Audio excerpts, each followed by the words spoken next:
Okay, we're moving from the early 80s East Coast graphic slasher movement to the late 80s West Coast bubblegum slasher movement.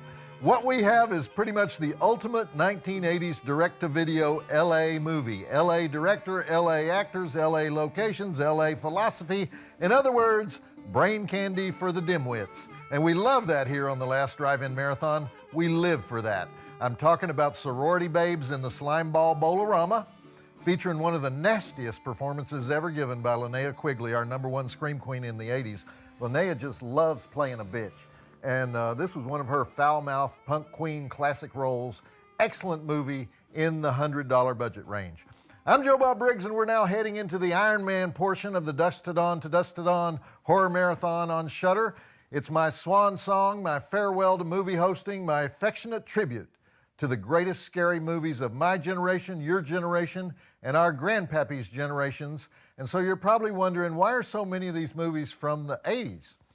And that's because, after careful analysis of all the movies in horror history, these were the cheapest ones. But also because in the 80s, there were a handful of directors in LA who decided, you know what, I'm not going to fight this new video thing. I'm just going to embrace it. And so they started turning out movies like one a week. There were suddenly hundreds of horror, action, sci-fi, sex comedy flicks coming out. Still happens out there today, but it's not as much fun. Okay, don't get me wrong, some of my best friends are in LA, like almost all the people in this movie. This was an instant cult classic when it came out in 1988. It's directed by Dave Dakota, who, of all the 80s directors, he's directed more movies than any of them. He's directed like 27,000 movies. It's the old story of a jive-talking mutant demon who lives in a bowling trophy and likes to turn sorority girls into raving sex-maniac lasagna-faced zombies. Sorority Babes in the Slimeball Bowl-O-Rama, starring Linnea Quigley, Brink Stevens, and Michelle Bauer, the big three of 80s scream queens. This is a movie where you may recall Linnea has her famous line, "What is this, the Midnight Wimp Bowling League?"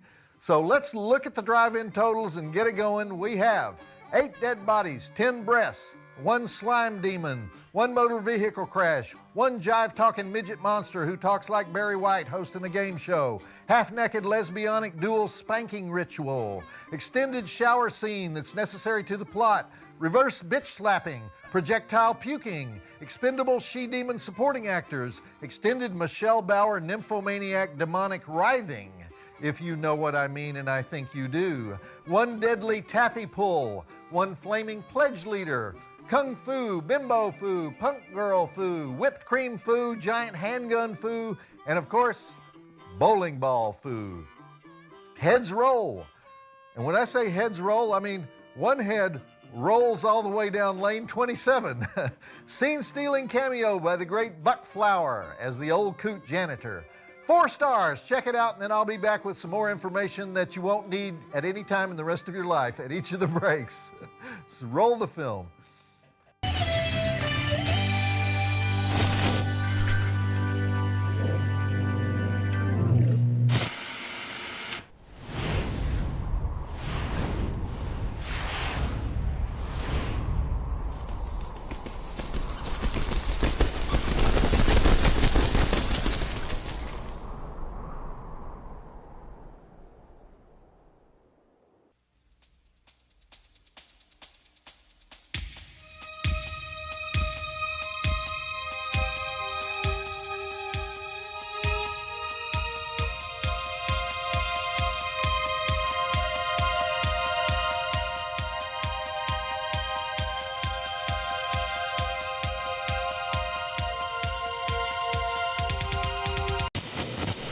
Yes, things are wild at the Camino Plaza Shopping Center in Carlsbad, California, where this movie was filmed in 9 days by the amazing Dave Dakota.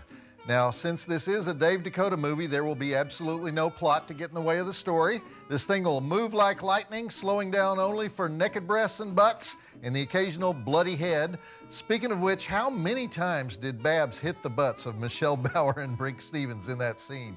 Enough times to draw blood, and apparently way too many times for the United Kingdom Movie Classification Board, because all that hiney paddling was cut out of the British release, because in Great Britain, where they actually do that as schoolgirl punishment, hitting bare-naked female asses with a giant stick is no laughing matter. So, this is the first starring role for Linnea Quigley. Dave Dakota was such a big fan of hers that he just gave her the script and said, you can play any part you like in this movie. And so, of course, she chose to play Spider the Punk Girl.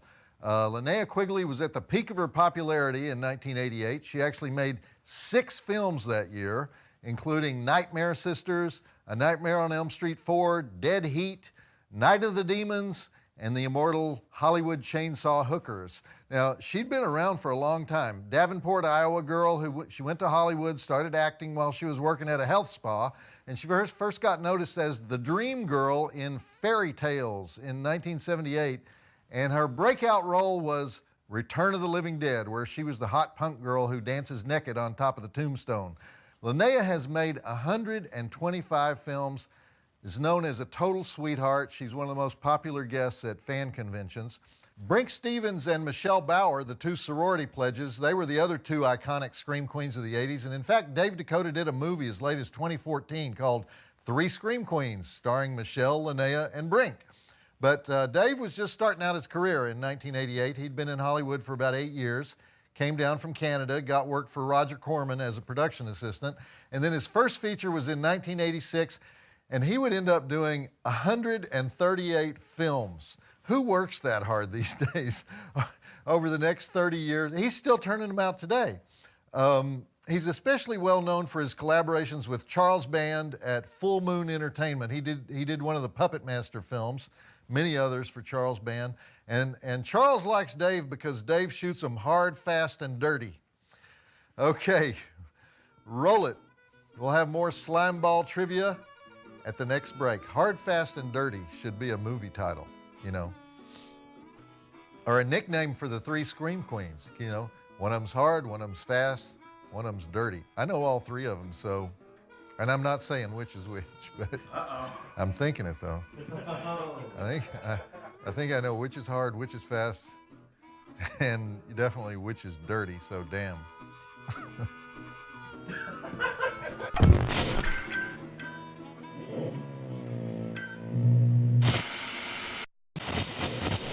So, radiation pulses through the security cameras and zaps 2 random sorority girls and turns them into she-demons or something. I didn't really see any explanation for why that would happen, and the imp was doing a lot of talking, so he could have explained it. The original title of this movie, by the way, was The Imp, but almost everybody who looked at the dailies saw that the obvious title had to be Sorority Babes in the Slimeball Bowl-O-Rama. It just hit you like a ton of bricks, and so they made that change. And speaking of random she-demons, why are there only 3 girls in this whole sorority? Remember the scene at the sorority house?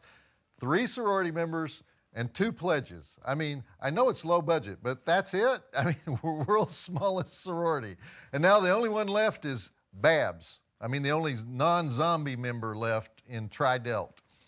Babs was played by Robin Rochelle, and if you look her up online, you won't find that name. The only name you'll find under her listed under is her birth name, Robin Still, which kind of burns my bacon because they don't list you under Cary Grant's birth name or John Wayne's birth name or Kirk Douglas's birth name, which was Isser Danielovich, by the way. They only do that for B-movie people. And also, Michelle Bauer's billing in this movie is Michelle McClellan. But that's because sometimes she was Bauer, sometimes she was McClellan, had something to do with who she was marrying or unmarrying or whatever, but we're going to call her Michelle Bauer because that's what most people know her by. So the point of this movie is 6 hot babes and 3 nerds combine in violent, occasionally naked ways. Now notice that ratio because that's the whole secret to this movie. Filmmaking 101. You're welcome. Okay, back to the flick. Plus the jive puppet. I love the jive puppet. The movie was criticized for the jive puppet. The imp is the heart of the movie. Go. Plus you have the symbolic sexual imagery of a bowling alley.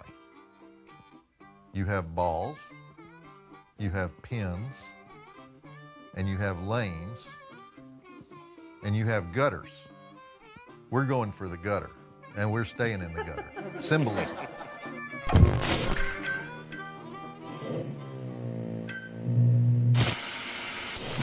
Okay, this is the part in the middle where Dave Dakota just throws everything he has at the screen and sees what sticks. Because we had a bowling alley door that electrocutes Babs through some kind of imp demon magic that we previously didn't know anything about.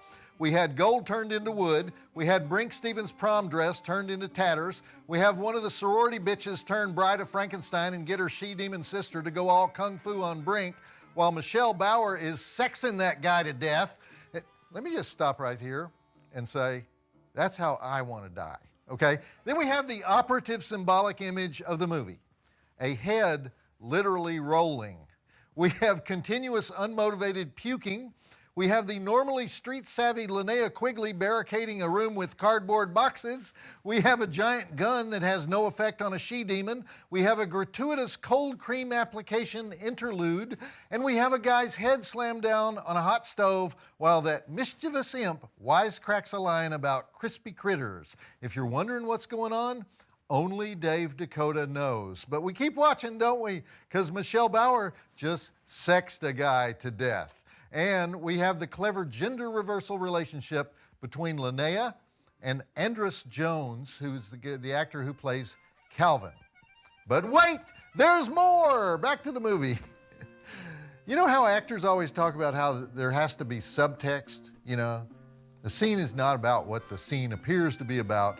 There's always something going on below the surface. If they don't have subtext, they can't act that scene. And so the subtext here for Linnea Quigley would be, holy for holy, I'm getting horny for this nerd. That would be her subtext that she works from. And the subtext for Andrus Jones would be, that's actually not subtext. Guys don't have subtext, only girls have subtext.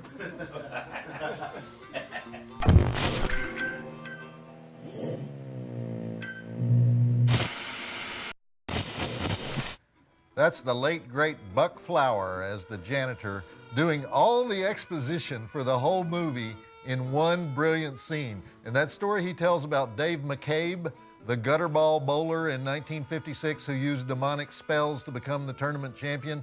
Dave McCabe is the actual name that Dave Dakota used when he was directing porn films, so that's a little inside joke. Well, Babs burned up real good there in the Molotov cocktail scene, don't you think? That actress was Robin Still. She was 26 years old at the time of this movie, and she only lived 8 more years. She was also known for Slumber Party Massacre, American Ninja 4, but she had a drinking problem, and she died by suicide in 1996. Sorry to bring everybody down with that, but I should also mention Andrus Jones as Calvin. Andrus was only 19 years old when he made this movie, which was his first movie, and he's been in several films. He's probably best known for Nightmare on Elm Street 4. He's primarily a musician. He fronts a band called The Previous, and like most musicians, he's a little offbeat. He's into Kabbalah, you know, that religion that Madonna does. I don't really understand it. He hosts a show called Radio 8 Ball, where people call in questions, and then the questions are answered by randomly selected songs. It's like musical tarot cards. So that's Calvin. Probably his best movie was The Attic Expeditions with Jeffrey Combs in 2001, if anybody saw that. Okay, it's time for the logical conclusion to Sorority Babes in the Slimeball Bowl-O-Rama. Let's go. You know, it's the word slimeball that doesn't belong in the title, because who's the slimeball? There's no slimeball. The imp? You wouldn't call him a slimeball. He's just a little midget bitch demon. You know, we need to call Dave up and ask him, why slimeball? Who you calling a slimeball, huh? Because nomenclature matters on these things.